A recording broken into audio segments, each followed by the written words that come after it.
On this episode of the Oklahoma Breakdown with Ikard and Lehman, presented by Riverwind Casino, we discuss the newest portal additions for the Sooners, and we discuss some interesting comments from Damonic Williams this week.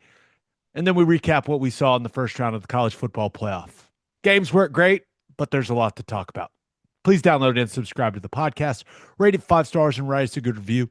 Follow the show on Twitter, Instagram, TikTok, Facebook, and YouTube. Please make sure you check out our website, okbreakdown.com.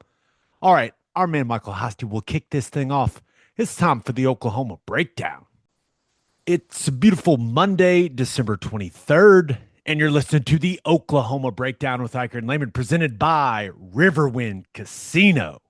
Riverwind is Oklahoma City's premier casino experience, and there are so many reasons why Riverwind is consistently voted OKC's #1 casino, but it all starts with their amazing variety of gaming thrills and excitement. Riverwind's beautiful award-winning environment plays host to more than 2,800 of the latest electronic games with a huge selection of table games, including blackjack, match roulette, and Teddy's favorite, craps. No matter what your game, Riverwind has it in spades and hearts. And to learn more about their gaming promotions and entertainment options, all you got to do is visit riverwind.com. Riverwind Casino, good times, great rewards. Make sure you go to our website, okbreakdown.com. We've got all our stuff in one spot. We've got the new In the Weeds with some of the transfer portal guys that OU has brought in, so you can go check those out. Those are on okbreakdown.com. And what are we going to do? Little bowl game preview out. Do we want to put it out Christmas Day? Is that what we're going to do? I know everyone's going to be sitting around looking for some bowl game content on their days off. So yeah, why not? Okay. Christmas morning, bowl game preview coming your way. I think that's just going to be me and you. I think we're just going to rattle off everything that we know about Navy and how scary they are. We'll just keep it short, keep it to the point. Absolutely. You know us. That's how it always ends up. We don't Shoot. need anyone else to scare us about this matchup, right? We'll just Exactly. I I just really hope it doesn't kill the buzz we're all on still from the John Mateer I situation. know it. I don't know about you, man. But how many people did you talk to about that this weekend? I had a wedding. Congrats to Kate and Charlie. Beautiful couple. Every OU fan that I ran into there, we all were just, he's going to be incredible. He's the man. It's like it's given this entire fan base hope. It's crazy. Yeah. No, it's a game changer. Obviously, we need something to kind of grab a hold of and I know that I I know that there's a bunch of people expecting or hoping that once you get the best quarterback in the portal, well, then you need to get the best receiver and defensive lineman and just kind of check on down the list. But it hasn't gone that way so far. But the Mateer news has been buzzworthy for sure. No doubt about it. And it has resulted. We've seen some wide receiver transfers come in. We talked about Giovanni Gibson and Keontez Lewis on the last episode, and now they've got Isaiah Setegna. That's how I've been saying it and reading it. So I hope so. What a cool name. Yeah. Before we talk about him as a player, just a great football name, Isaiah Setegna. Hey, 5'11", 185-pounder from Arkansas. One thing, and Ted, we've started to see this be a bit of a theme in this portal cycle, is does it feel like they're bringing in more guys that have multiple years of eligibility? I think so. You have to feel like um, nobody wants the 1 year rental just to plug a hole. I mean, you're just kind of you're getting in the way of some development of your guys whenever that happens, and kind of setting everyone back a little bit.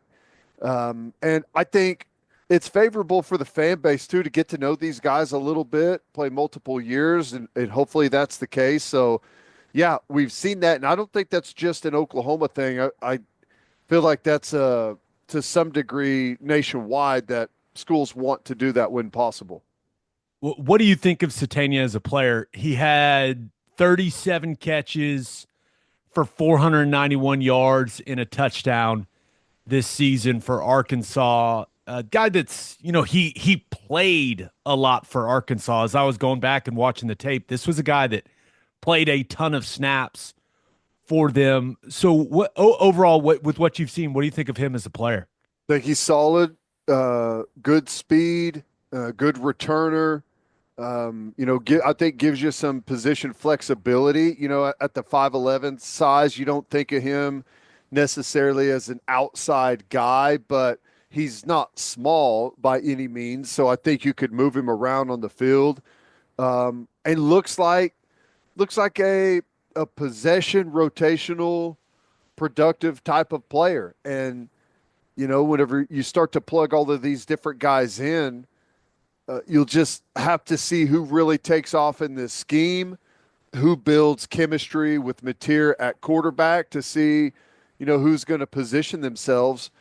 I think people are maybe upset that you're not hitting these massive home runs at wide receiver, but I continue to say that I think we need good quality, dependable depth more than anything. Yeah, I think this year, and it's highly unlikely that OU's wide receiver room gets decimated maybe ever again the way that it did in the 2024 season. Let's hope. But I think we all learned that, hey, you have to have a lot of guys that you can trust, and you have to have some veteran guys. And that's what Setegna is. And, I was going back and looking at his recruiting profile.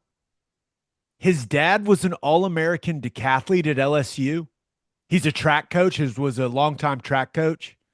His mom was a sprinter who competed for Jamaica in the 92 Olympics. Oh, so he's got the bloodline for speed. So, yeah, I think he's fast. I think That's it awesome. checks out, and he looks fast on tape. And as I went and watched his film from this season, there are a couple things that stood out to me, Ted. The first thing is in Ben Arbuckle's offense, they have quite a bit of just quick passing game where guys just find the holes in the zones, right? If a team is playing zone, Right. depending on what the route concept is, it's just like you need veteran guys that know how to find holes in zones, that know when to stop routes and just sit in the holes in zone. And Satana did a really good job of that for Arkansas. Now, for whatever reason, a ton of the ball didn't come his way on a lot of those. But as I watched him, he did a really nice job of recognizing zone coverage and knowing when to shut his routes down and sit in the holes and zones. And he got open in quite a few of those situations as I watched the tape. And that's a pretty common element in Ben Arbuckle's offense. So I was just looking at things, okay, what are things that Arbuckle does? What are some things that I'm seeing from Centennia, from the Arkansas tape, that kind of make me think it can work well? And that was something that really stood out to me. No, I totally agree. Um, I'm just I'm really excited to see how the downfield passing game we're able to expand on it. The medium stuff, the intermediate and deeper stuff. You've got to have some speed guys, but you got to have smart guys that know how to find the holes in zones. And it's one thing that we maybe overlook when we're talking about receiver, but you got to have really good hands and be able to bring in those balls because whenever you're sitting down in some of the zone stuff, a lot of time the ball's not going to be right on you. You have to make yourself available and then react to the throw to some degree. So, I really like the speed. I feel like it's going to be in combination with Burks and some of the younger guys that we've retained on the roster. It really is a nice mix of size, some medium tier type of build guys, and then there's going to be some really good speed in that group, and he's going to be one of the guys that brings that high level of speed, which you need. Even if you're just running a lot of intermediate routes, you got to have speed to threaten deep, to expand that middle of the field for guys to have some room to work.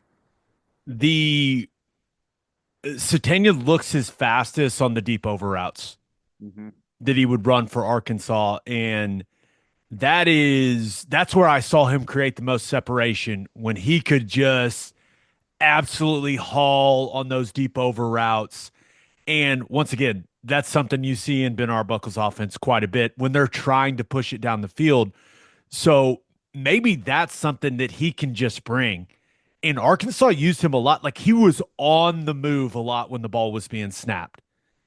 So he's used to that. He knows how to process those situations. He's comfortable with that already. And when you know a guy's already comfortable with it, you can just start doing it right away when he gets here. So that's one of the situations. That's not easy.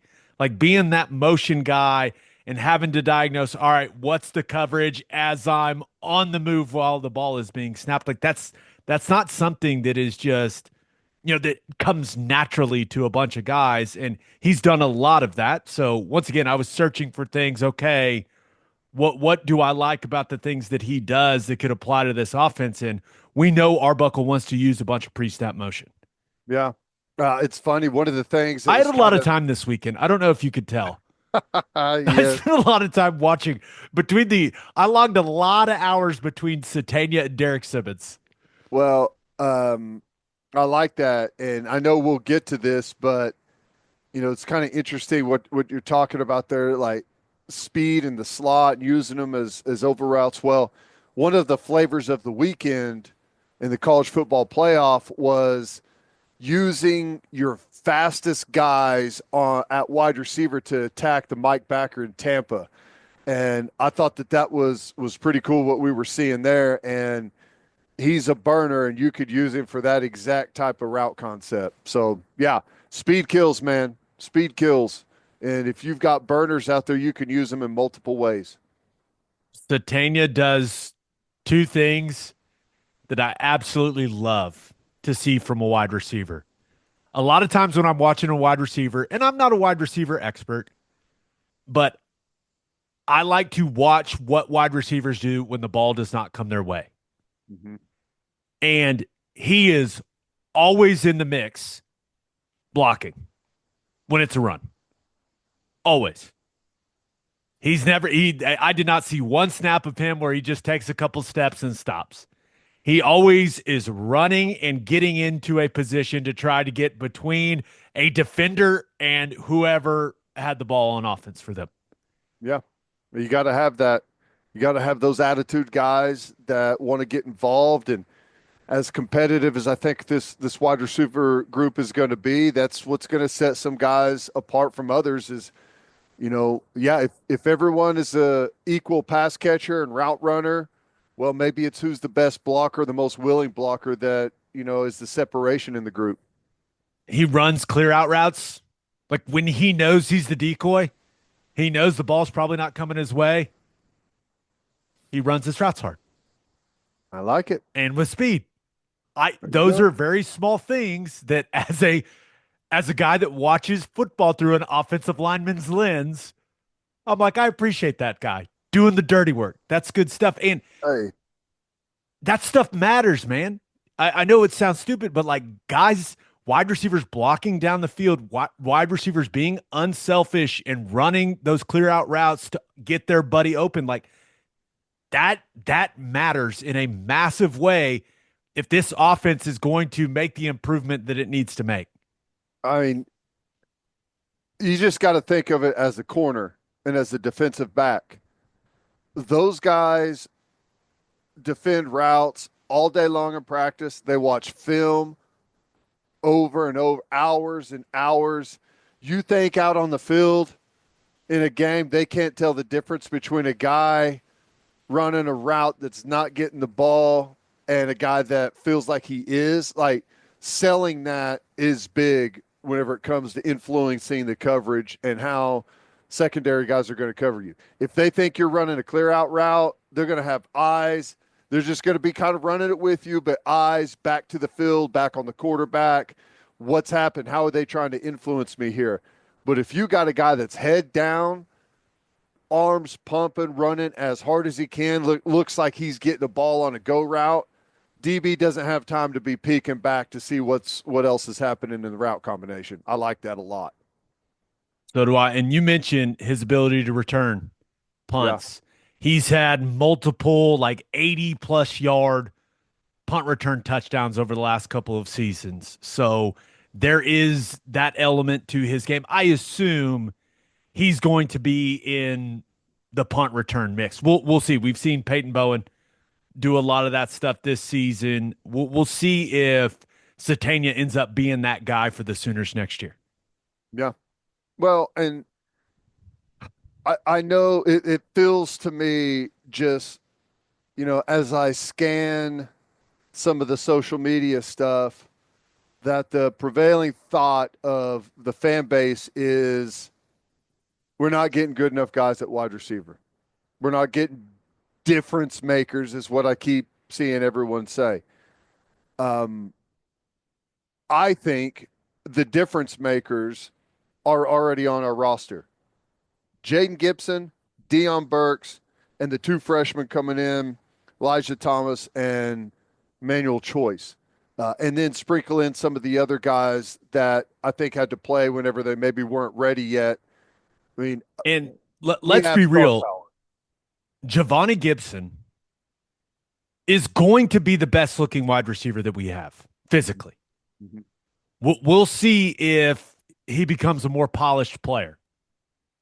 But just you're talking about first guy off the bus for the wide receiver room, it's going to be that guy. Mhm. He has, I mean, he's just got that type of physical build. He looks like an NFL wide receiver. Yep.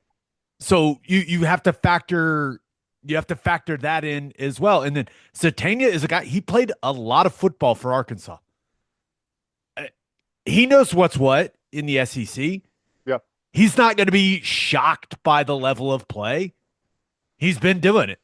Like he's going to be very comfortable stepping into whatever his role looks like in Ben Arbuckle's offense because he's been a key contributor for Arkansas. I know that he's not 1,000 yard wide receiver. I understand that, but he played a ton for them. As I turned on each game, it was like, there's six, there's six. And it's really easy to tell which guy is his because his wide receiver stance is like a little lower and like more ready to run than every other player on their team. So I can pick him out right away. It was great. He kind of almost wants to put the hand down, right?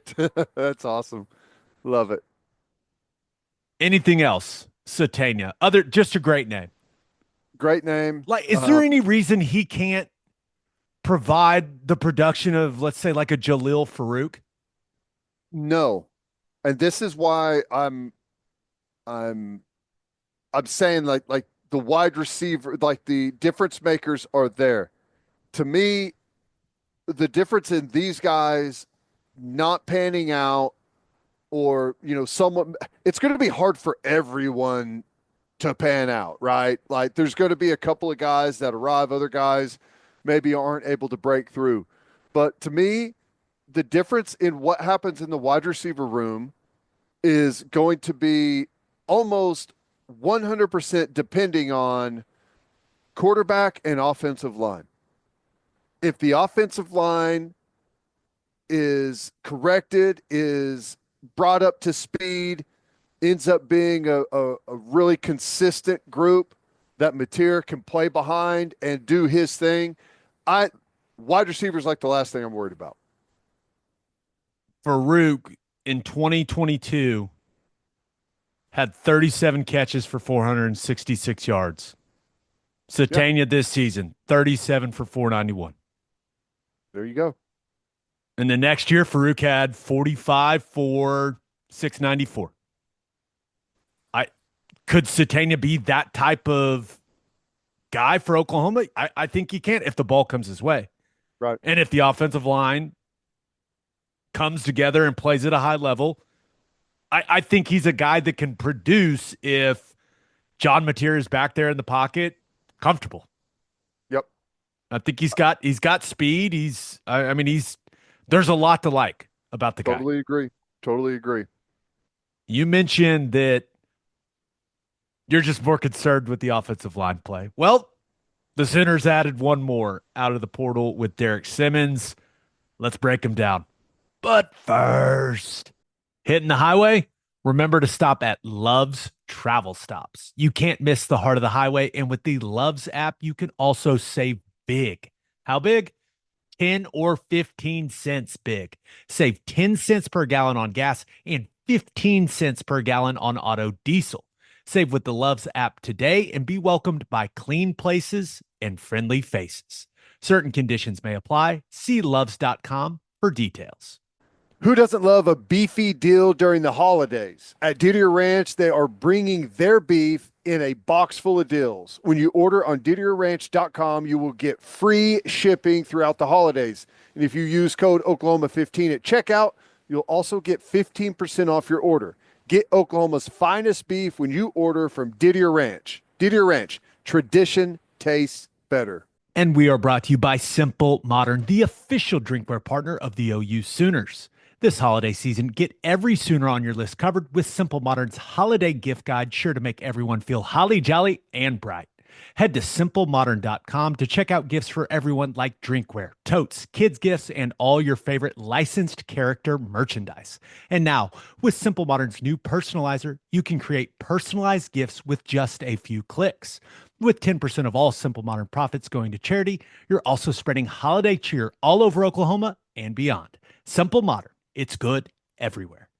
All right, the Sooners got Western Carolina transfer Derek Simmons. So I was told when he came on his visit to OU that they measured him at 6'5", 330 pounds. That'll do. Plenty big. I mean, Yeah. bloody big. And he has, and I did an In the Weeds on him on our YouTube channel.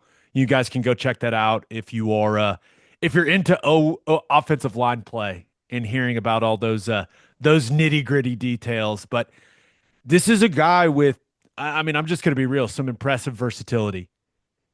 He was bouncing back and forth between right and left tackle every series against NC State.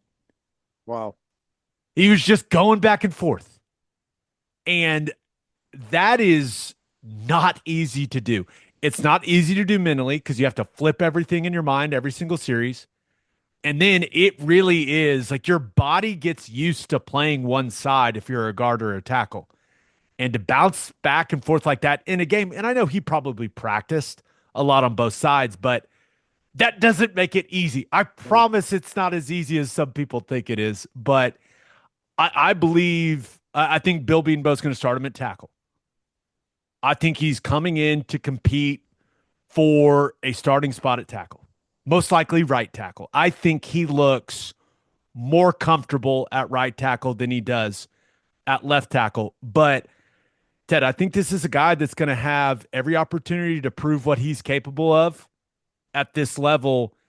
And if it ends up working out at tackle, maybe he's your starter at right tackle. Maybe he's kind of your swing tackle, your third tackle, kind of the swing tackle you think about when you're looking at a 53-man NFL roster. Mhm. And if it doesn't work out at tackle, I wouldn't mind seeing the guy at guard. I think he could be a really good guard because That's a of good the way size that for it. the size would be great and also the athleticism. I think he's above average athlete for a tackle. I think he'd be a good athlete for a guard. So either way, I'm intrigued by this guy. Now, against some of the, let's call it inferior competition that he played, like he's throwing guys around, he's torquing them to the ground. You're like, okay, that's pretty sweet. Mhm. But the better competition that he played, like he held up really well against NC State. And I know NC State's not a good team this year, but you cannot have too many guys that are 6'5", 330 pounds and could probably play four positions for you. Like Yeah. there's a lot of value in that. And that's kind of how I view Derek Simmons is he's going to have a legit chance to prove he can be a starter at Oklahoma. But at the very least, he should be a versatile depth piece that they can insert in a bunch of different spots. Yeah. Because at least as of right now, we're going to be pretty young in that room. So a guy that's played a lot of football, that's been around, I mean, and has the ability to play multiple positions is going to be something that we need. And, let's be honest. I don't think like the ultimate goal is to have the 5-star like Fasusi. Like you would love to see him start off maybe behind Simmons at right, or I guess, he's probably going to be a left tackle. But I guess what I'm saying is this gives you the ability to let those guys, instead of maybe throwing them to the Wolves, work in a little bit. I don't know. Like, how do you, how do you, I know it's really difficult. We don't even know what the final roster is going to look like, but do you have any like early projections of what you think the starting five could look like? Right now, I think you've got it. You're pleased with how Howland and Ozida have progressed on the left side. Does I would Sexton factor into that at all? I would think so, but he's coming back from the knee injury. I think Jacob Sexton would be at his best at right tackle. And if he could just focus on right tackle and Right. only focus on right tackle and not have to bounce between different sides and tackle and guard and like all these different things, like just, hey, you're a right tackle, focus on it. I think that would set Sexton up for the most success. And we saw him play right tackle earlier in his career. Look good. But he's got to come back from the injury. I think when you look at Howland and Ozida on the left side, and this is something interesting about the Simmons situation. Like those young guys, they're gaining confidence. They're feeling good about things, but they don't just have their spot for next season. That's not how it No works. doubt. Yep. And that's why you bring these other offensive linemen in. You bring Baklenko in, you bring Simmons in. You think those guys are coming to OU to sit on the bench? You Right. think that's what their plan is? And that's actually what I really like about the Derek Simmons situation. I truly believe he could play left tackle or left guard or right tackle or right guard with the way that he moves. And that kind of just puts everyone across the board on notice. Yeah. Like it should create more competition in the room. And the goal is that competition elevates everyone's level of play. Like that competition pulls the best out of everyone. Yeah. That's my expectation. And Derek Simmons, he's sleeved up. He doesn't seem like a guy that's going to walk in and go, all right, yeah, I'd love to be a backup guy. Sounds great. Right. That's not the vibe I'm getting from that guy's team photo. So it'll be interesting, but that's the thing is the guys have to keep improving. Howland and Ozida got to keep improving. Troy Everett has to keep improving. I think out of when you look at the roster right now and the transfer portal guys that are in the boat already, I would say Troy Everett's probably the most secure guy at the center spot because what are the other options? I don't know. I don't So, know. and he's the vocal leader of the group.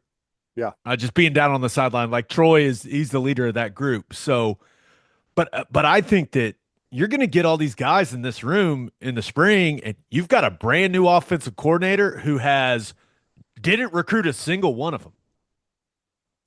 And hey, who wants the job? Who earns the job? I can assure you, nothing will be handed to any of these guys, and that includes Fasusi and Foje. Super highly recruited guys. Sure, that's a factor, but Bill Bedenbaugh, that man operates one way. You earn your way onto the field. That's it. So I do like Simmons though. The more I watched him, the more I started to like him because I realized all the things that Western Carolina asked him to do Right. during games. And it was a lot. Like bouncing back and forth like that, series to series it's kind of insane. I'm not gonna lie. Well, I mean, seems like solid. He was rated pretty highly by a lot of people as whenever he entered the transfer portal. Has played a lot of football, and the position versatility is always a bonus, especially whenever you never know if you're going to have years like we had this year with a bunch of guys getting hurt all over the place. So some flexibility there is critical. It's interesting you mentioned that. Can I tell you one thing that I didn't like seeing Sure. from Simmons?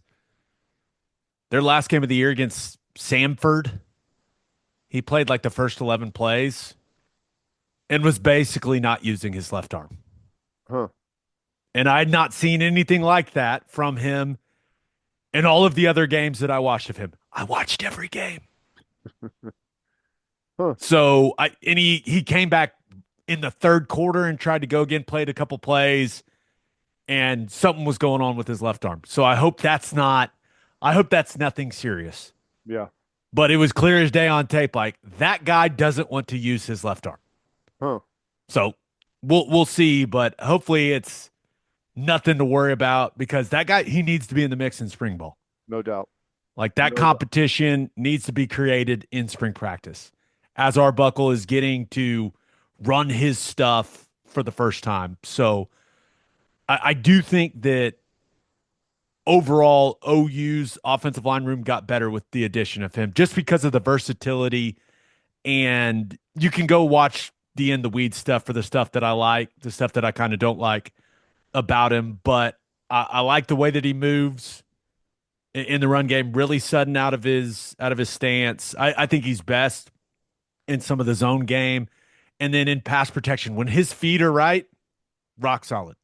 Hmm. He does a great job of using his hands in pass protection. He's got multiple punch combinations that he goes with. He'll flash his hands, make a defensive lineman throw his move, then throw his inside hand. He'll flash his inside hand, clamp with his outside. He'll clamp with his outside, stab with his inside. He'll throw them both. It's clear whoever the offensive line coach at Western Carolina is has been working on that stuff with him, and he uses it. He uses all of it Yeah. in games, which is once again not easy to do when you're bouncing back and forth from right and left tackle. But he did it consistently. So there's a lot to like. It just comes down to okay, what does it look like for him in the SEC? Right. Yeah. You Well, don't really know until you see it, you know? no doubt. Uh, I'll say this. I feel maybe I'm speaking too early before the bowl game, but uh, I feel better about the offensive line group right now than I did this time last year. Just with with what we've added in the portal, what we're bringing in the recruiting class, and the amount of guys that have played football for you. I mean, last year, what did we lose 4 of 5 starters, or did we lose all 5? All five. Uh, and we didn't really have anyone that had played any football behind him. Now, when you talk about Logan Howland, Ozida, Sexton, Jake Taylor, you got Fabechi coming back, you got Troy Everett coming back. You've added the 2 transfer portal tackles. You've got 2 super highly rated tackles coming in the signing class. You have 2 pretty highly rated guards coming, interior guys coming in the recruiting class.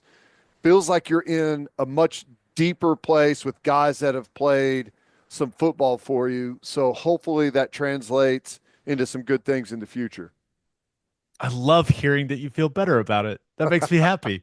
Well, that's today. There's a long time between now and kickoff next year. Yeah. Okay. One thing I wanted to hit on were some comments from Dominic Williams this week that he had, with the media availability out there at practice. And he basically said he's not sure if he's coming back next season or not. And said he'd had conversations with Coach Bates and BV and his family about it. He said, hey, this group of defensive tackles is going to be fine whether I'm back or not. And it got me thinking, Ted, do you think it feels like that means more like, is he going to be here next season? And like he's going to still be in college next season. It's just, is it going to be at Oklahoma? That's how it felt to me. Not like, hey, I'm still deciding whether or not to go to the draft. He didn't say that, but just the way that he framed it, that's kind of how it felt to me. Yeah, no, I agree. I I think he would get drafted. I don't think he would get drafted all that high. Um, you know, the real truth of it is he had a solid year for us. And I think what he brings doesn't necessarily translate to the box score where you're looking at a bunch of sacks and tackles for loss there. Solid player on the interior, doesn't get moved around a whole lot. Was a really good tandem between him and Jaden Jackson. Um, but the fact of the matter is, instead of being a hold the point guy, which I like that, he needs to make a lot more plays on the other side of the line of scrimmage. And we saw quite a bit of that from guys. Big DJ Terry, Grayson Holton. There was a big share of tackles for loss going around on that defensive front, and he didn't have very many. So, um, if he does stay or if he does go, he played his first 2 years in that 3-3-5 system where it's all catch. You're catching, you're butting, you're reading, and then you're disengaging and making a tackle. Not a whole lot of TFLs coming out of that system for those guys. And we ask him to do that a little bit, but we are way more, penetrating overlap, some gaps, exchanges up front. He needs to get better at firing off and moving forward. And, I'd love to have him back. I think that he brings a really good, solid base to that group. But, I don't know. The way he presents it makes it sound like he's on the fence, thinks maybe somewhere else would possibly be better, or maybe it is the draft that he's thinking about jumping into. I don't know, but I know that I'd love to have him back. And I think if he could work on his get off and penetrating and playing faster and more sudden, he's got the holding point and, butt and press and hold hold his territory down. If he can get that fire off the ball and penetrate aspect down, I think he could be, great to stay here and work in this scheme. I think if his goal is to get drafted high, coming back for another season of college football and being more productive and more disruptive is Yeah, the best way for him to get drafted high, I agree. because he does not have the ideal measurables for the position. Yep. And if you don't have the measurables, like you don't have the traits that the league is looking for, you better be super productive.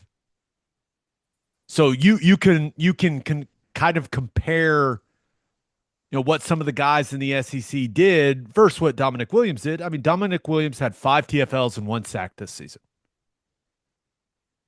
Walter Nolan had 14 TFLs and 6.5 sacks. JJ Pegues, the other guy for Ole Miss, he was 13.5 TFLs, 3.5 sacks. So you think about, and Nolan was the most disruptive interior guy in the league. And that's the type of production that the top guys in the SEC are going to have. Mm-hmm. And Damonic Williams was not, he wasn't even close to that. I'm just interested in, like, can he become a better pass rusher in the interior? Because with his quickness and his power, it's like I feel like he should be a better pass rusher. Yeah, And I maybe think that's the next step for him. I think he should be a more disruptive guy in some of those pass rush situations. But I don't know. I hope he comes back for another season at Oklahoma, because I think he's a really good player. I think he's been rock solid for this defense this year. But and this doesn't just apply to Damonic Williams. It applies to a lot of guys across college football. Some of these guys that maybe don't have, when you look at their football future, they maybe don't have, 8-10 year NFL careers waiting for them. You have to think long and hard about how to maximize your earning potential while you're in college. Because we've got this crazy system, man. And if you're a solid defensive tackle, people are going to pay you money. yeah, Big money, like real money. And with some of the With the way that OU's had to allocate some of the cap that they've got, right? To get John Mateer to come, to keep our Mason Thomas, to keep Jaden Jackson. Like, I mean, how much is there to go around for a guy like Damonic Williams, who was the big portal get a year ago? I That's that all of this stuff has to be factored into college football decisions now. It's true.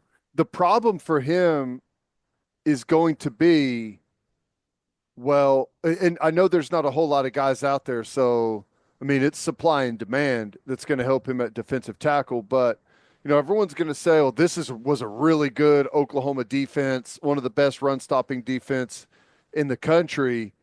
He must really pop on film." And he's not going to be the guy that you look at whenever you start to watch the Oklahoma film and say, "Wow, that's the guy we need." You know? But supply and demand. And if that's what he decides to do, I think that there'll be someone out there that'll probably make it worth his time. Now, I mean, that's the decision everyone's got to make, right? Yeah. No, I I mean, don't know these what are the right tough. choice is. These are tough decisions that these guys are having to make. So I don't know what it looks like for Damonic Williams. I hope he's back for another season at Oklahoma. I think he's a really good player. I think he brings a lot to this defense, but if you're talking about, hey, how do I maximize my earning potential next year in college? I I don't know if that's at Oklahoma for Damonic Williams. Yeah, I I don't either. I don't know. I know the depth at that position looks totally different if he's not there. No doubt. Then you're asking, then David Stone needs to make Come a on, leap. make a leap. And I think that that's totally reasonable to expect that he will. Yeah, I'm with you. All right, let's get to call your shot. We asked you guys the most important thing that happened this weekend for OU football. And this first one comes from Zach, who says, no tight end signed. Why hasn't this come together yet? I don't know. I I don't really know. I know that they had the Carson Kent, right, the Kennesaw State kid in for an official visit, but the current tight end situation for the Sooners is I don't think anyone would classify it as ideal. Right. Well, here's what I don't know. What does the staff think of Devon Mitchell? If they believe that Devon Mitchell is a starter 100%, he's going to be a stud, had a great developmental year, is going to take off in this second year. Remember, this is like you would be signing a 5-star tight end. That's what he would be coming in right now. But he's had a full year of development at Oklahoma. So, and I don't know, but it would make a whole lot more sense if they thought that he was going to be a dude, that your offers are more depth offers than they are, we're in desperate need of a stud at that position. That's really the only thing that I can say that would make it make sense. But I really don't know, other than watching Devon Mitchell out in pregame warmups before games. I really don't have anything to go off of there. Yeah, me neither. He's a I big, remember good-looking dude. I know that, but that's really all I know. I remember watching him in training camp a little bit and going, that looks like a 17-year-old out there. Yeah. He's got a long way to go. I He looks great physically, but when you think about the current tight end situation, right? Jake Roberts is going to run out of eligibility after the bowl game. Right. And so you've got McIntyre, Helms, and Mitchell.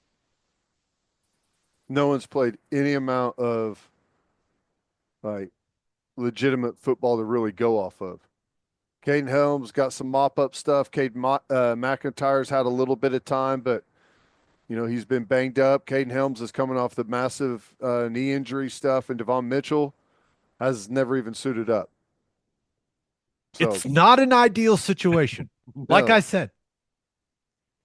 And then there's the whole Joe John Finley piece. which is another part of it. It's like I, I don't know what to make of that spot. If he's gone after the bowl game is up, well, it stands to reason that the tight end situation isn't really. I mean, I guess it would be hard to commit to playing whenever you don't know who your coach is going to be, like what the situation there is. It's perplexing. Do you think it's at the point where they just go, we're going to find our guys in the spring? They'll see what happens with Helms and Mitchell and McIntyre. And those guys will get reps throughout spring ball. They're probably not going to have a whole lot of 12 personnel in those scripts for spring practice if those are the only guys you have at the position.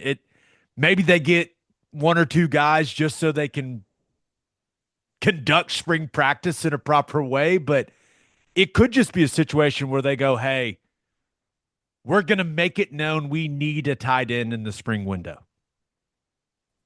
Because the spring window is apparently still a thing. I think. For now.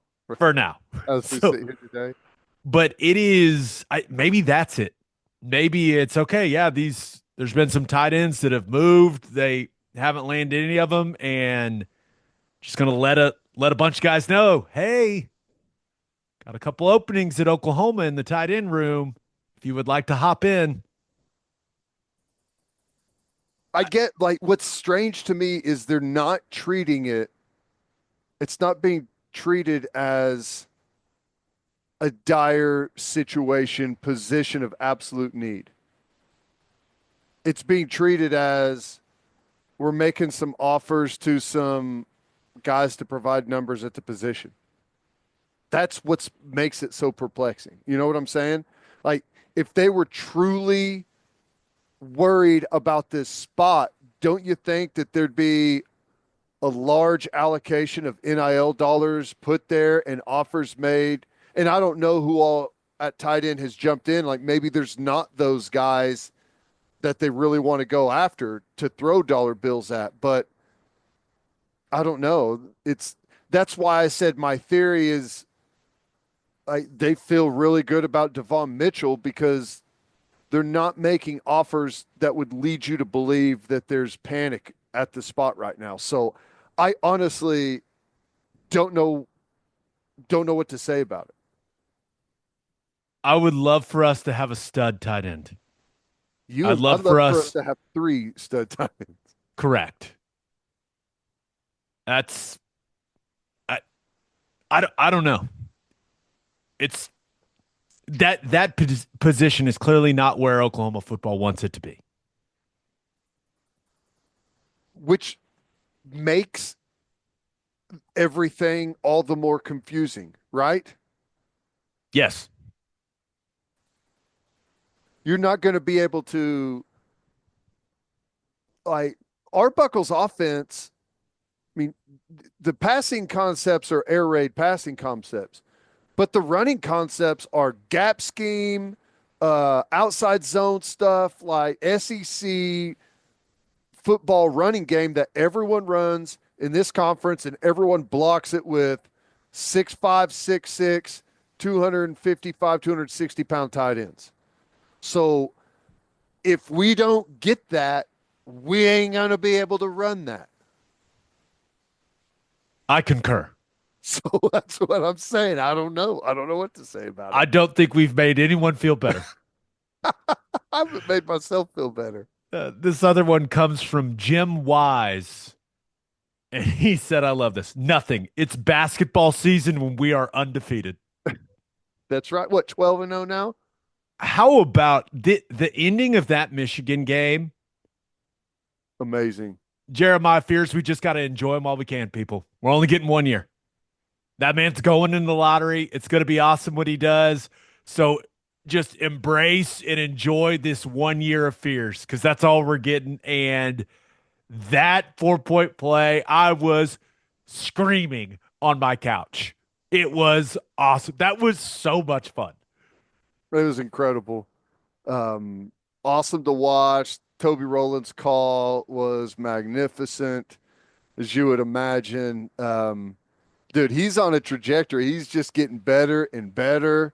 The confidence is growing. He was never lacking confidence to begin with, but he's backing it up with legit play. Could get to the rim. He can hit that outside shot.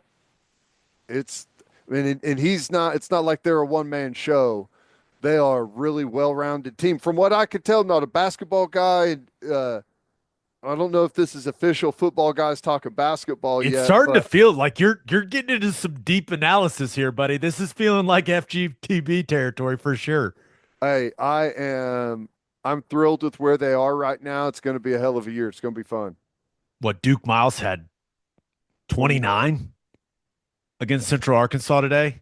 That's what I'm saying. They're well rounded. They got multiple guys on a given night that can fill it up. They got athleticism. Sam Godwin on the inside playing out of his mind. I It ain't it going to was be easy funny. though.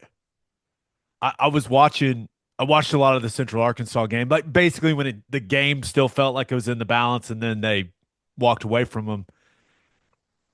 I was watching Jeremiah Fierce. I was like, okay, it's a solid game for him. I look up at like 19. I was like, oh, that was a quiet 19. It just after the performance he had against Michigan and the way that Yeah. that thing ended, and it was just like, oh, we just had a ho hum 19-5. Just a quiet 19-5 for That's Fierce. a good quality to have that whenever it feels like you're not having a super loud performance, at the end of the game, you look down and it's like, oh, actually, that was really nice.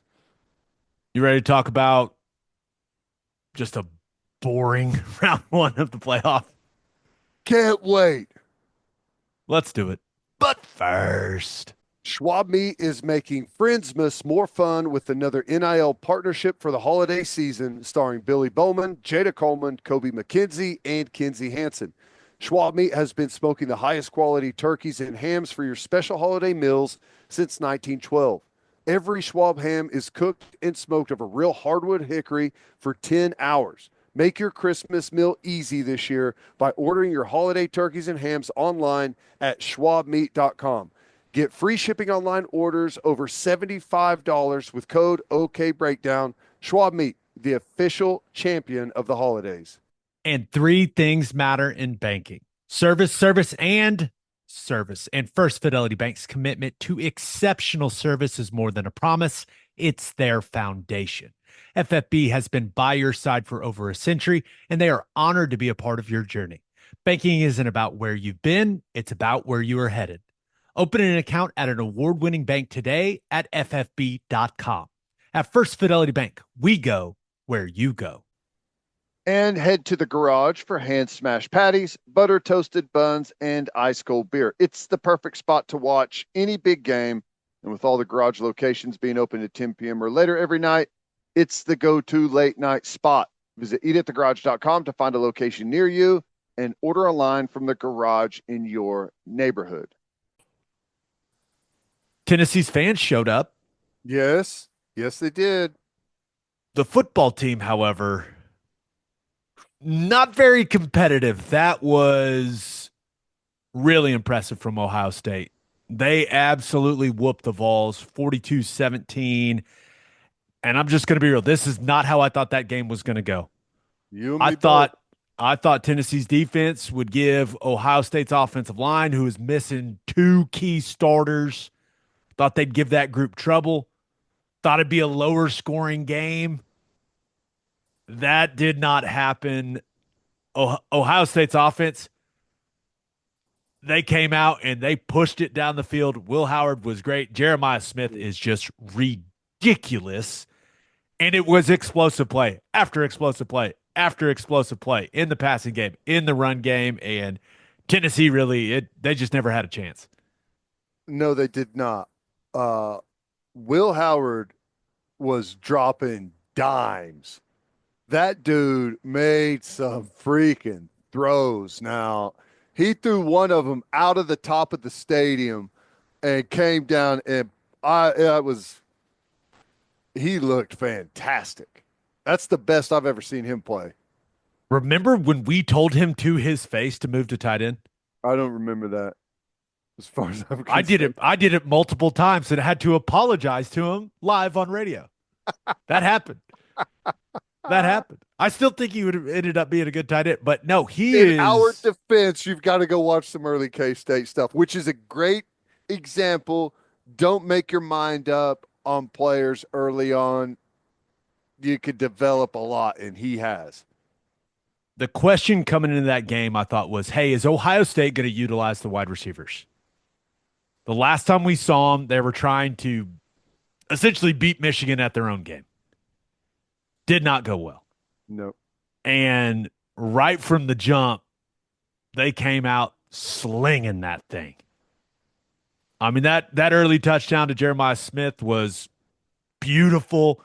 On their second drive, the big one to Ibuka was just a massive play. What was it? Their first three drives, it was touchdown, touchdown, touchdown. Yeah. Fast. And they were pushing it down the field. Explosive plays. I mean, Ohio State could generate all of them, and Tennessee could generate none of them. Yep. That was a whooping. And did anyone know Dylan Sampson was hurt? I did not. I was unaware. I probably would have thought differently about the game if I knew that Tennessee's star player and arguably the best running back in the country had a bad hammy coming into the game. Yeah. Which, by the way, I think that whole situation is going to lead to injury reports for college football playoff games. I could see I that being the case. That was not good. Was not good at all. I mean, I could obviously see a case where Ohio State won the football game, see a case where Tennessee won the football game. Not alone that I thought it was going to be the most competitive, the tightest football game, and it was anything but that. It was a beatdown from the first word go. Is it possible that getting embarrassed by Michigan was exactly what Ohio State needed? It looked like it. I mean, they could have started, two ways. One way, come out like it was motivation. They're going to prove the entire world wrong. Watch this. Or they could have came out, tentative, playing cautious, worried about losing, and that is not what happened. They came out on fire, ready to make a point, and they did. You know what else? They looked fresh. Yeah. They didn't have to play in the Big Ten championship game because they lost that game to Michigan. Good point. And they looked fresh, and they looked faster than Tennessee on both sides of the ball. Hey, they look like the best team in the country. No doubt. I mean, there was no one in college football was beating Ohio State on Saturday night. No one. If they play like that, they will dog walk Oregon. I did think they were tempting the football gods when they came out in all red. I was like, wait a second. Biggest game, home playoff game, and you're going all scarlet? What are we doing? Where are the gray pants? But hey, what do I know? They clearly loved the all red. That was Ohio State's best is better than everyone else's best. When they are clicking, I think when you just look up and down their roster, you look at their starters on both sides of the ball, they got the best team if they're at their best. Now, if they play like that, I mean, can you replicate that? Can you carry that type of energy in? Can you continue to win the line of scrimmage like they did?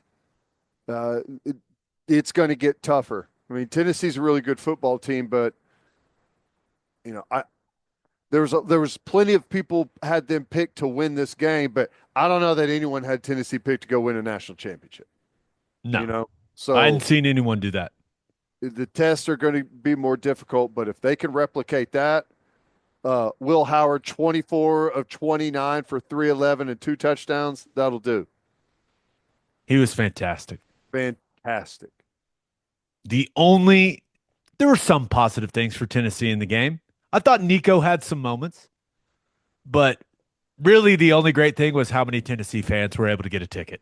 That was impressive as hell. There was Yeah. a lot of orange in there, but it ended up not mattering at all. You know the biggest thing about this game that stood out to me? How cold it looked. No. How familiar Tennessee's offense looked. No intermediate passing game at all. Pressed at the line of scrimmage, challenged at the line of scrimmage, and there's nowhere to go with the ball, and you're reduced to the quarterback keeping it and running for it. That is what our offense has looked like for the past couple of years. What? No. Yes. I think it's a flaw in that offense. I do.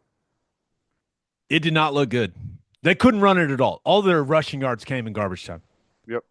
And Dylan Sampson was out. That was clearly a massive deal. And I would assume that was deflating for that team as a whole.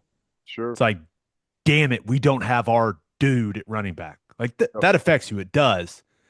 But Ohio State was just, I mean, they were just at a different level than Tennessee. Bully ball. Yep. How about Oregon? Number 1 seed, and you get Ohio State coming off their best performance of the season. Sure. What a great advantage for the number 1 seed. Sure. Gee, just incredible. That there as soon as they saw that opening drive, Dan Lanning was like, "This is bullshit." Especially when you consider, like, Penn State gets Boise State. Yep.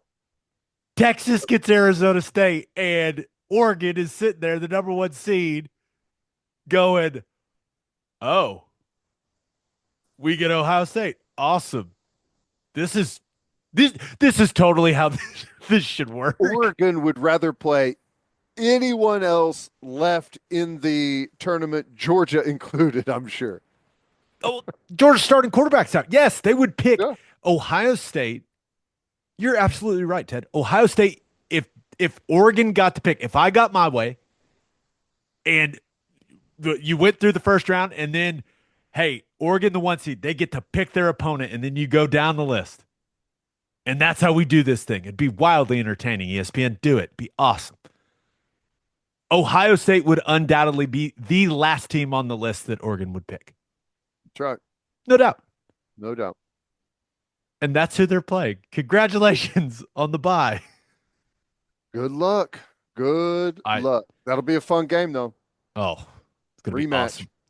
One last question before we move on to Clemson, Texas. If Jeremiah Smith could come out this season after his true freshman year, top 10? Top 15? Top 5? I'm drawing a blank right now on who the top receivers coming out are going to be. Well, it doesn't how feel could like you a forget that Travis Hunter won the Biletnikoff? Right. But it Which doesn't he feel actually like was really good. It doesn't feel like a huge year for wide receivers. So I think he'd be a top 10 pick at the very least. I think he would probably be the first wide receiver off the board. Yeah. The dude is a mutant. Especially building off of that performance. You know what I'm saying? It's kind of hard to argue. Now, the Ohio State faithful are going to take care of that young man for 2 more years. No doubt in my mind. You're going to have to. But this is one of those situations where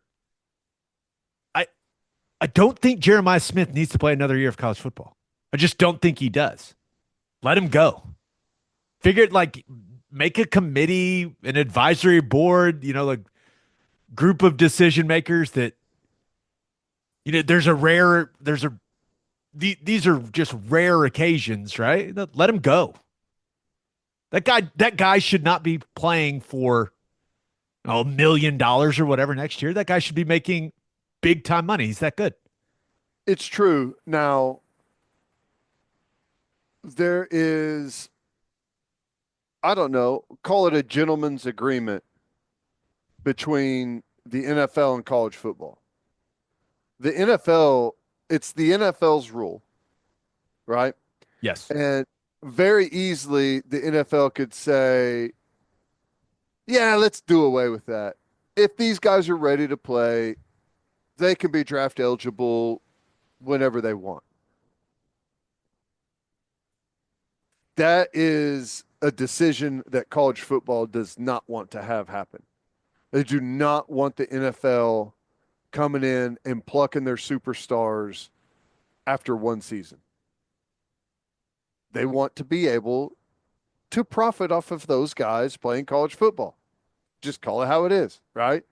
So while I totally agree with what you're saying, I don't foresee that happening unless college football somehow starts to piss off the NFL by letting college football players play for 10 years, Which drying up their talent pool. do you see our man Diego Pavia winning? Yes, He's winning court cases, or I guess he hasn't won. That's why I referenced it. Yeah, I told you it was coming, and I told you it should be Pavia, and boom, nailed it. Do not piss off the NFL, though. That's the last thing you want to do, to where they say, you know what, let's just take all the talent from college football. I know all those guys want to hang around and play. We'll just poach the really good ones early. We'll just take Jeremiah Smith now. Thank you very much. I would like to see him playing in the NFL next year. Maybe I would feel very differently if I was an Ohio State fan. I was about to say, since he's an Ohio State player, I totally agree with what you're saying. However, he definitely should go. And all of Texas's guys too. Send the ball. Yep, that's right. Speaking of Texas, best game, most competitive game, best game, 38-24 win for the Longhorns over Clemson, and Clemson got my attention early with that first drive. Yes, they did. 12 plays, 75 yards, nearly 7 minutes off the clock. And I was like, okay, maybe we've got ourselves one here. But it really was Texas never felt threatened because Clemson just could not stop their running game. No, that was the story. Like even when it felt a little interesting, when Clemson cut it to 7 early in the fourth quarter, that's when Jaden Blue goes 77 yards for a touchdown. Yep. Texas had the big goal line stand after that, which was, that's their defense has been very, very good against the run all season long. Just get up there and run the sneak, please. Just get up there and run the sneak right away. Don't stand around, call a play, talk about it, change personnel. Just get up there and run the sneak. Right? Be too easy.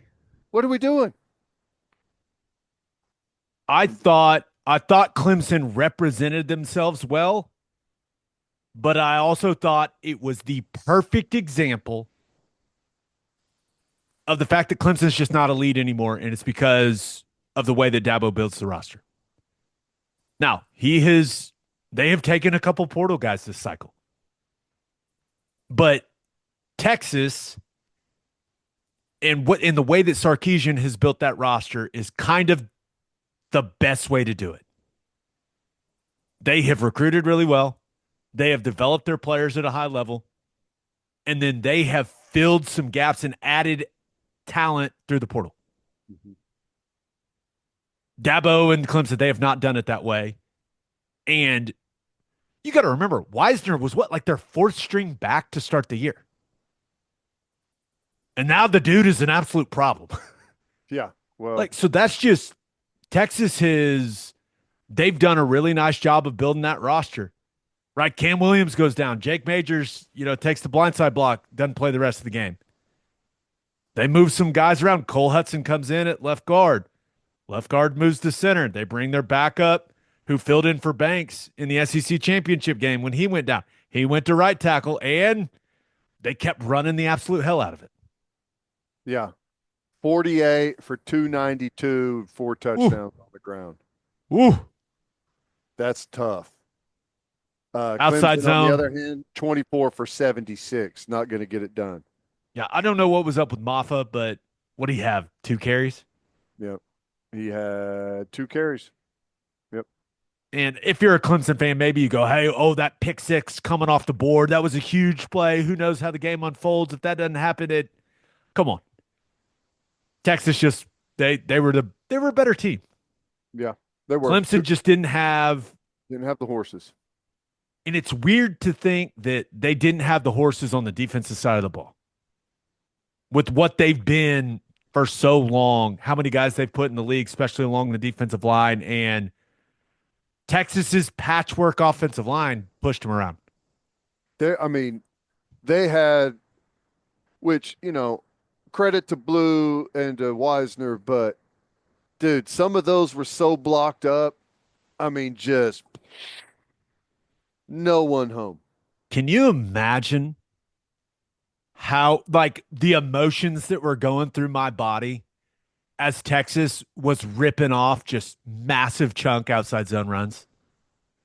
I was feeling this like joy, but also this disgust all at one time. And my body was really confused. Yeah. Because it was Texas doing it. And I hated it, but I loved it. My body was like, I was basically, it was like mental warfare on myself. I don't know if that happens to other people when you watch football. It happens to me, but I was just like, oh God, it's so good, but this sucks. Their outside zone stuff, their counter stuff, their pin pull stuff, like everything was working. Man, they were gashing them. I love how they get the tight end involved. Gunnar Helm had another nice night. He was their leading receiver, had the touchdown in the back of the end zone, which was a hell of a catch. He was great. They've developed players really well. Yep. Remember, they lost when they lost JT Sanders last year. He goes and gets drafted. It's like, oh, how are they going to fill that void? Well, Helm's a better player than he is. Yep. He's a better overall tight end. He's going to get drafted higher. He may be their best player. He's legit. He's legit. And legit, and all their big wide receivers made big plays, nice catches. Ewers managed the game. He made the layups. Didn't make any, like the interception that he had was not his fault at all. Yep. Had the really nice red zone throw to Helm for the touchdown. But other than that, he just didn't do anything stupid with the ball, spread the ball around, and played a nice game. I actually thought Cade Klubnik was really good. I did too. He, considering not having a run game to speak of and playing from behind, I thought he did some really good stuff. He battled, laid it all out on the line in some of the run game stuff, and yeah, he was solid. But Texas looked really good. They look really good, and they have opened as 13.5-point favorites over Arizona State. And they're playing close to home. Excuse me. It has now moved to 14. So that's the game in Atlanta, right? I thought that one was in Arlington. I could be wrong on that. No, they get the Peach Bowl. Okay. Arizona State's in the Peach Bowl. Got Ohio State, Oregon in the Rose. Notre Dame, Georgia is the Sugar Bowl. And then Penn State, Boise is the Fiesta Bowl. Gotcha. So Cotton not in the rotation. There you go. There you go. I could have just completely messed that up, but I'm reading straight off the app, so I'll take the reading's not my strength. Anybody that watches this knows that. I do think Texas, Cam Williams, that situation did not look good. I mean, he was having to get helped off the field, and he has gotten so much better throughout the season. I hated seeing that. Guy was probably going to be a first rounder. So I don't. Hopefully, it's not that bad for him. And then Jake Majors. His was weird. I couldn't figure out what happened with his. Guy Are, looked like he. are you Am I thinking, joking? am I thinking of the wrong guy? Maybe I just didn't. He's the one that got decleated on the pick six. That got called back because he got decleated. Yeah, but okay. But what did it look like? What the injury was? I my guess is something with his head. Did he get hit in the head? No, but his head hit the ground hard. It's dude, it's not getting hit in the head, it's that whiplash, man. And he Yeah, got smoked. that was a With big call in the big game. call. Whether you like it or not, that's the rule now. Yep. It is what it is. But yeah, I mean, he didn't play the rest of the game, so he's got time. He's got time to pass all the tests and get back there on the field. He's been a really good player for him. I mean, you think about Cam Williams and Jake Majors, the tackle group for the draft and the center group for the draft. Those guys are definitely in the top four of their positions. Yeah. They're good players, really good Very players. solid. Very So, solid. so we'll see, but we'll see what Scadaboo can do, man. I'm pumped. That's gonna be. I hope that ends up being more interesting than we think. I do too. I do too. All right, let's recap the other two just riveting first round games for the college football playoff. But first, Insurica's launched a new digital agency introducing Insurica Direct. Whether you're in Oklahoma or anywhere across the U.S., they've got you covered. From small business insurance and health insurance for your employees to insurance for individuals like home, auto, and even Medicare supplements. Insurica Direct's got it all. Start your journey today at insuricadirect.com. Remember, at Insurica, we specialize in you. and head to opolisclothing.com for our podcast merchandise and the best OU gear out there. That's OPOLIS clothing.com and use promo code TED, TED for 10% off. That's opolisclothing.com. Promo code TED for 10% off. Buttery soft and 10% off. And Lucy Breakers are 100% pure nicotine pouches with an extra burst of flavor. And you can get them delivered right to your front door. Go to lucy.co and use promo code breakdown at checkout for 20% off your first order. That's lucy.co. Use promo code breakdown. My go-to Lucy Breakers are the 8 milligram espresso. Just like to pop it in on a nice long drive. But I know that some of you guys like some of the other ones, but that's my go-to. Lucy Breakers, they come in a variety of flavors, including the classics like mint, but they've also got berry citrus, my favorite espresso, and mango. You can even set up a subscription to make things even more convenient. Level up your nicotine routine with Lucy. Go to lucy.co and use promo code breakdown for 20% off your first order. And here comes the fine print. Lucy products are only for adults of legal age, and every order is age verified. Warning, this product contains nicotine. Nicotine is an addictive chemical. Indiana went to South Bend and didn't go so well for the Nope. Hoosiers. Nope, did not. Final score ended up being respectable, 27-17. Anyone that watched the game knows it wasn't that close. But I will say, the Friday night standalone game, that It was was awesome. awesome. It was great. I I loved the was a build up huge to it. fan of that. I watched all the pregame stuff. Yeah, that was really good. And Got to then Notre watch Dame went up. Alabama Jones get made fun of in front of a national audience and just absolutely refuse to take the joke. It was great. Amazing content. But talking about the game, Shane Gillis is so funny, by the way. That was great. That was The great. once Notre Dame went up 14-0, the game felt over to me. Yep. Just with how Indiana has struggled when they've played really good teams, how they've struggled offensively. That just felt like a massive, massive hole for them. And hey, usually if a team rips off a 98-yard touchdown run at any point in the game, they got a great chance of winning the game.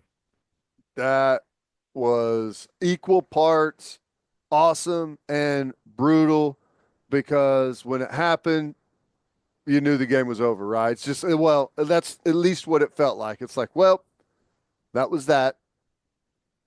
Indiana's whole thing's supposed to be their rush defense. I know it. Wide open. And there Freaks. goes Jeremiah Love. That guy can run. Yeah. That was But impressive. it felt like that Indiana offense was just constantly in third and long. Just too many obvious passing situations. Thought Notre Dame's defense did a really nice job of making Rourke uncomfortable back in the pocket. And I will give Indiana some credit for making it a little interesting at the end, but it really did feel like Notre Dame was in control this entire game. And it Yep. sounded like that sounded like a fun environment. That thing sounded loud. I thought that I thought that was a great start to the weekend, even though the game really wasn't that good. Yep.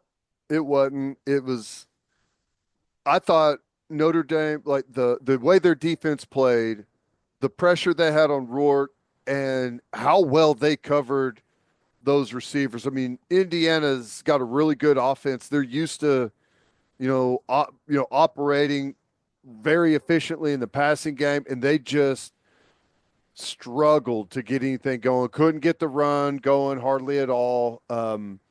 It took them a while before they started to hit some big plays, but yeah, I mean, it was like for me, I love to root for the underdogs. It was like it became very apparent very quickly that okay, well, you know, this one is give credit to Notre Dame. They are a very good, well balanced team. I just are they explosive enough? Is the No, question for me. no. That was my takeaway from the game. Notre Dame's a really good team. I, I think they can beat Georgia, but they can't win it all. Especially like you and I felt that way Friday night after that game before I saw Ohio State play. And that really reinforced my feeling of like, hey, Notre Dame's really good, but things just do not come easy enough to them offensively. Right. Yep, I agree. It It's a good feels way like to they put got it. to work really, really hard. And you look at Ohio State and Texas and Oregon, all the playmakers that Dylan Gabriel has, like I just think it's too much of a struggle for them to produce explosives in the passing game. I don't think they're good enough everywhere else to go win a title. And I don't think anyone expects them to, but they're in the final eight. I don't think that I don't think they have a chance to be the last man standing, if you will. I don't. I guess you never know how the matchups unfold. I mean, I guess if I think that they would match up decently with Texas.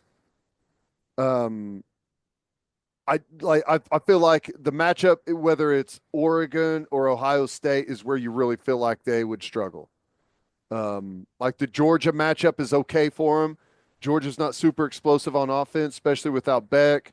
And I think although Texas ran the ball like crazy all over Clemson, they wouldn't do that to Notre Dame. Um, but I I I don't know. It's hard to say. You just got to see how things unfold. But really solid day from them. I know a lot of people are saying, did Indiana belong? Who'd they beat? Listen, they were in 11-2 in year one under Signetti. That guy talks a lot of noise. And I do think it makes it a little, all of the things that he says, it makes it a little more difficult to root for them like as an underdog. I don't know if he's helping himself there. He probably doesn't care. Right. But I think Indiana and what they do, like how they build off of this, I think it's one of the most interesting stories in college football over the next 3 or 4 years. I agree. I agree. But yeah, I don't know. It's the one thing about the playoff that I don't like, and I know it's just how it's going to be in college football, is after a game, the debate turns to whether or not they should have been in. It's just it was such a weird deal. You know what I'm saying? It's like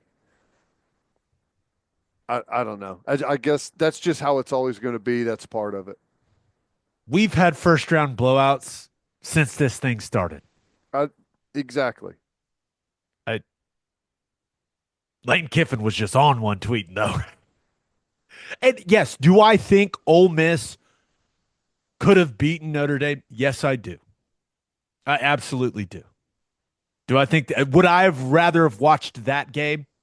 Yes. But they lost 3 games. They lost to Florida at the end of the year, so sorry about your luck. Yeah. If Go beat Florida and you're in. Don't worry don't about it. lose to Kentucky. Don't lose to Kentucky at home. That's it. It's not a perfect system, but the wins and losses still have to matter somewhat. Right. You know, it is what it is. Last game, saying that perfect segue into this game. Penn State dismantled SMU. Kind of. SMU dismantled Yeah. SMU. Yeah. Don't throw it to the other team. I mean, Penn State wins the game 38-10. Ted, turnovers are killers. Turnovers for touchdowns are catastrophic. Yeah, turnovers, throwing it to a defender squarely in the chest, like that. It was just all around bad. There was no way they could recover from how they started. Just no way.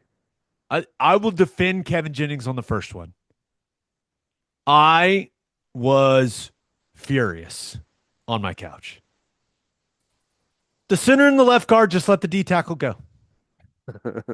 He rushes straight to their quarterback, gets in his face. Jennings panics, throws one high, pick six. Hey, guys, someone block the defensive tackle, please. What are we doing? How does that happen? The second one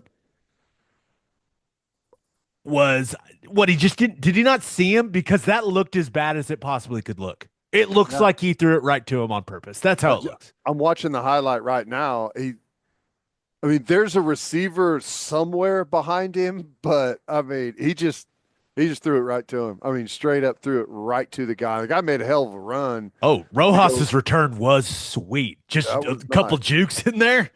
But the three interceptions were just killers, and they did a good job. They turned it over. They were deep in their territory. They had a chance to go punch it in, and was it the very next play they turned it over?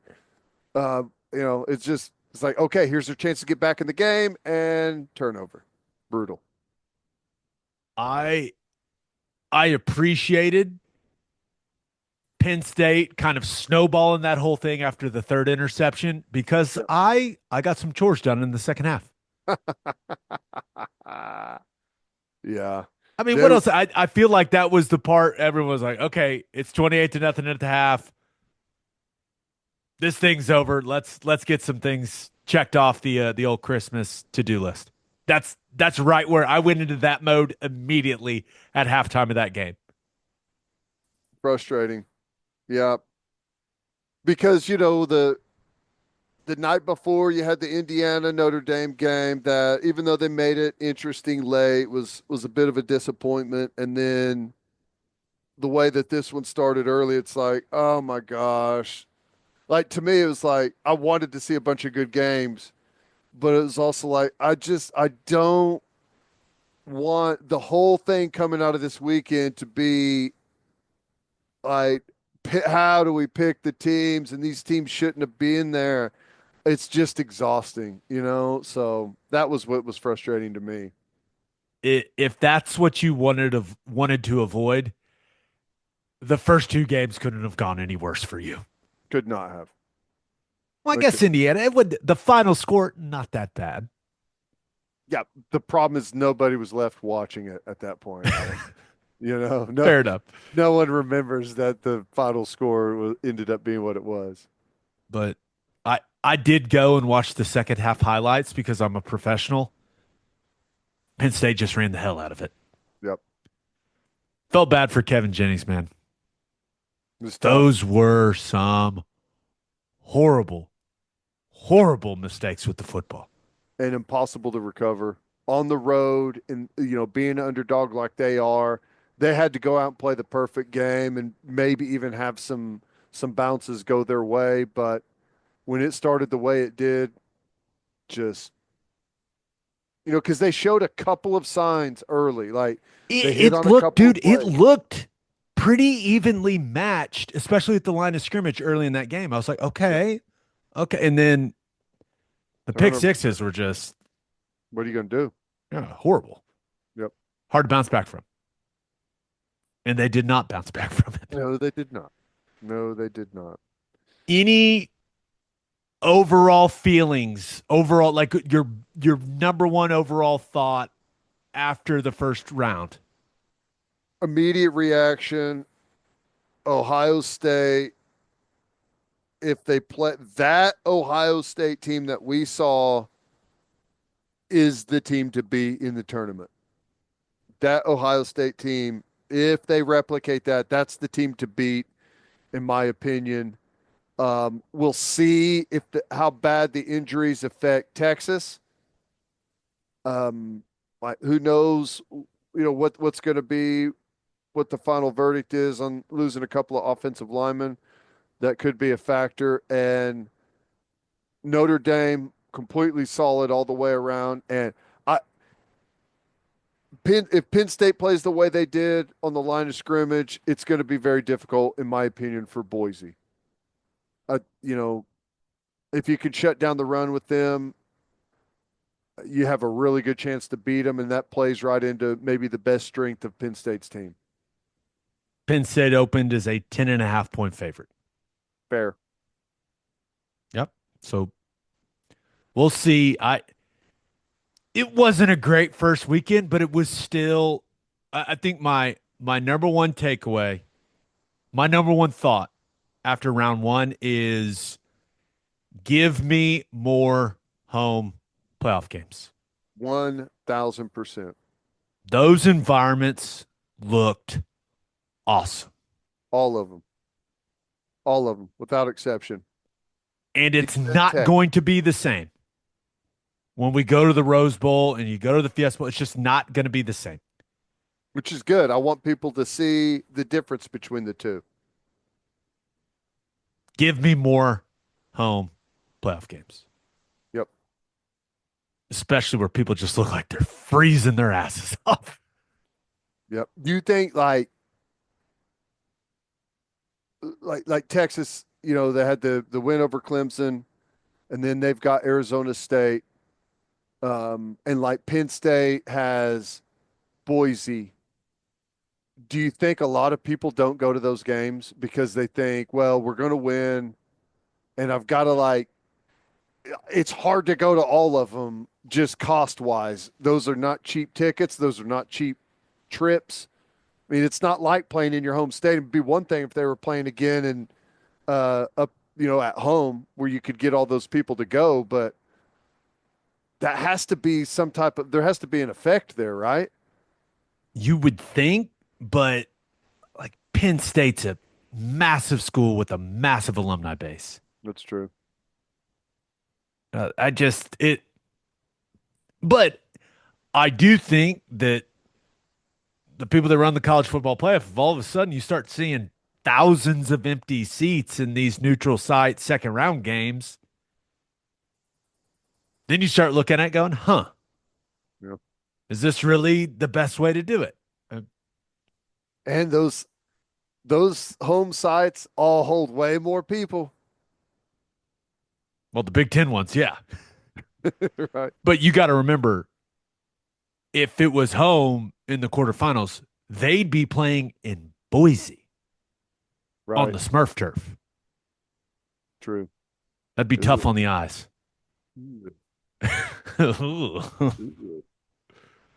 You'd be getting Texas would love to go to Tempe. That'd be a very pleasant experience.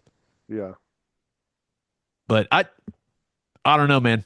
All I know is I enjoyed watching it. The games weren't great, but I watched pretty much except for that second half of the Penn State SMU game. I watched pretty much every down of all of them. I did too. They got us. Damn it. It was good.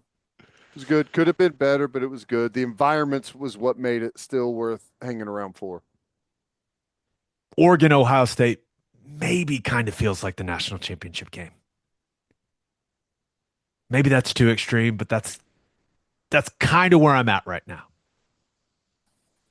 Ryan Day, if he went and won a national championship, he earns the right to let everyone know about it, right? Absolutely. All the people are like, oh, they'd rather beat Michigan than win a national title. No, they wouldn't. I hate, why do people say that?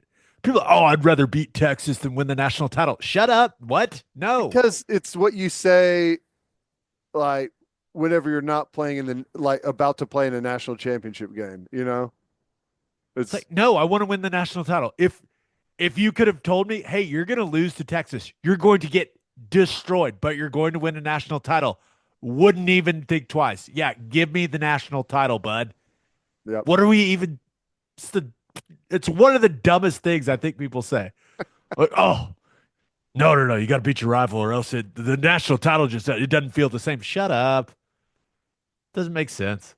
It's a national title is a national title. Bottom line. Bottom line. What would you know about a national title? Didn't lose to Texas that year, though. That's how Nice. you really do it. You win both. Stomp a mud hole in your rival and then go win the whole thing. Yeah, we get it. Awesome. Good for you. Good for you. Never even got to play for one. Birthday shout outs. Happy 31st birthday to Taylor Crawford. And congratulations to the Elgin Owls on the first state championship in school history. Congratulations, guys. Way to go, boys. That's really cool. You'll remember it forever. That's right. That's awesome. Legends forever out there in Elgin. That's right. Good for those guys. Episode 485 in the books. We'll have a new podcast that'll drop on Christmas Day. Ooh, okay. Stocking Stuffer podcast. Yeah.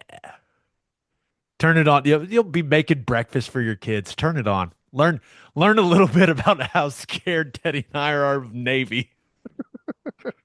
Oh my gosh. Just a reminder, please subscribe to the podcast wherever you listen to podcasts, and please subscribe to our YouTube channel. Please go check out our website, okbreakdown.com. We've got everything in one spot for you. Hope you all have a great start to your week. Merry Christmas, everybody. You guys are the best. Thank you so much for listening and watching this podcast. We appreciate you guys more than you'll ever know, and hope you guys have a fantastic time with friends and family. But until next time, we appreciate y'all for listening. Do what you always do, Oklahoma. Take care of each other.